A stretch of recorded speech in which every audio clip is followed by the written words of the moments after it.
Assalamualaikum dan salam sejahtera. Dalam era digital ini, internet menjadi sebahagian besar daripada kehidupan kita, termasuk anak-anak.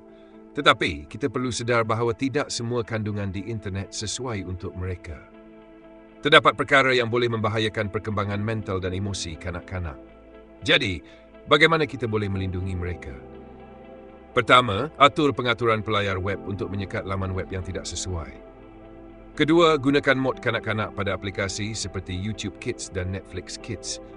Ketiga, aktifkan pengawal ibu bapa pada peranti elektronik milik anak-anak anda. Keempat, pantau durasi penggunaan peranti untuk mengelakkan ketagihan. Akhir sekali, pantau masa skrin, tetapkan had penggunaan internet dan semak sejarah pelayaran serta aplikasi secara berkala. Dengan langkah-langkah ini, kita dapat memastikan anak-anak kita selamat dan dapat menikmati teknologi dengan cara yang positif. Terima kasih kerana menonton. Jangan lupa untuk terus mengikuti platform KIT untuk lebih banyak tips dan panduan untuk melindungi anak-anak anda di dunia digital.